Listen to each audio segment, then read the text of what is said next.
goes with entertainment. My favorite cartoon, one of them all time, is Tom and Jerry. This is Mammy Two Shoes. Mammy Two Shoes, you never saw her except for a couple of times above the knees. She was always the one yelling at Thomas the cat for what he was doing. She was voiced by Lillian Randolph, a great radio actress. But here's the interesting thing. White entertainers create white entertainment. They carve out a black role, and the black role that they saw fit was to play this stereotypical black woman. That lasted up until in the early 50s. Then huge protests broke out, and they said, you know what? We don't want to be portrayed like that anymore. And to this day, if you want to watch Tom and Jerry, you go home, you want to watch it on Netflix, you want to watch it on Amazon, this comes up on the screen. It says, what you're about to watch contains some racial stereotypes. They were wrong then, and they're wrong now. They were commonplace. We don't want to edit her out because that will make it like it never happened. We're going to put her in, but know that we know there's something wrong with this. Now, we don't have Mammy Two Shoes today. You can't get away with it. Nobody would put it out there. But we do have black people that get on the radio every day in white-owned companies, white-owned stations with white-owned sponsors that play the role of hypersexualized, hypercriminalized male. I asked these advertisers, I say, I've got hundreds of songs a day that celebrate killing animals. Will you put them on your station? They said, no. I got hundreds of songs a day that talk about assaulting women and abusing kids. Would you put them on your station? They said, no. I said, I got hundreds of songs a day that talk about murdering blacks. Would you put them on your stations? They said, well, that depends. Depends on what? Who it's done by and who it's branded for. Because if we can get black folks to sing about it and we can brand it for our youngest black audiences, I think there's money to be made. I think there's American appetites to see these people that way.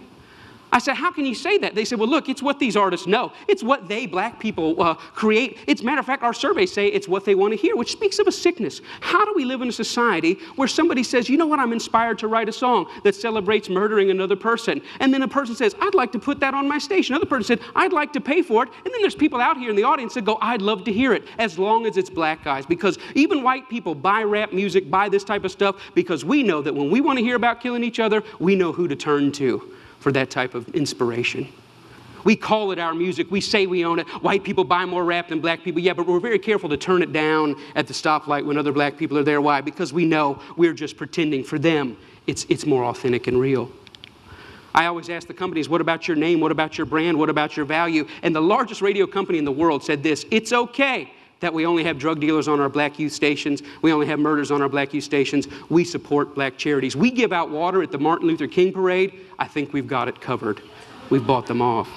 Now, people get upset, the smartest guys in the room again. You're talking about censorship. I don't believe that. I believe in free art. Make whatever you want. I believe you should make music about anti-Semitism. I believe you should make music about killing dogs. I believe in this country you should make music about bashing homosexuals and driving them behind trucks. I believe you should make music about stringing people up on trees. I believe you should make music about killing whitey. I believe you should make all that music. But I also believe that in the mainstream marketplace, people should hesitate associating their name with certain content.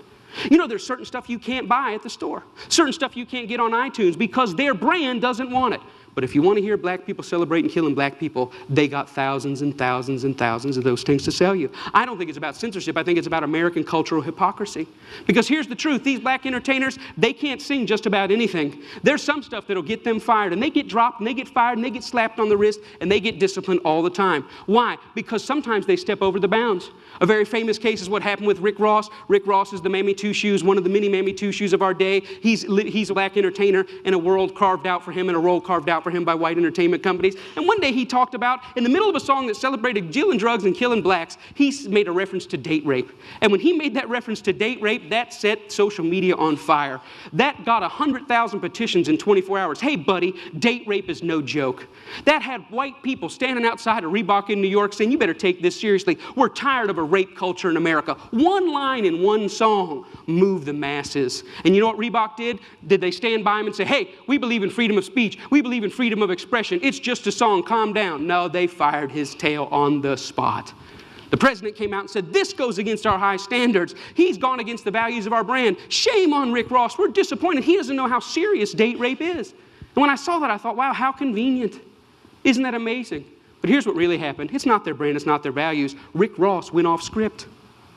He was hired to get black customers, and they think that black customers go with black bait. And in America, black bait is the hypercriminalized, hypersexualized portrayal of black people. And as long as he had sung about that, the stuff that got him hired, he still have a job at Reebok. But when he touched other sensitivities that affect us, he lost his job. See, the truth is, it's not they that need to change. It's we that need to change.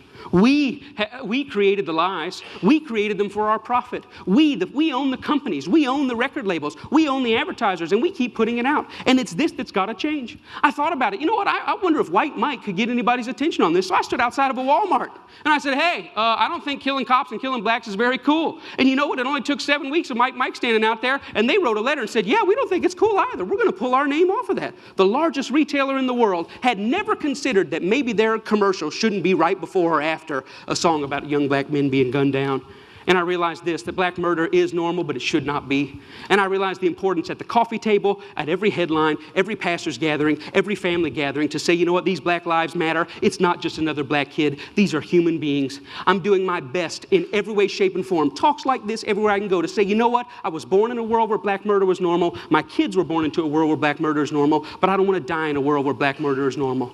Am I 5 years or 10 years away? I don't know, but I'm screaming as high as I can. Let's feel this pain, and let's lift our voice to tell the lies. They are not criminals, they are not deviants, and their lives are just as important as ours. Thank you very much.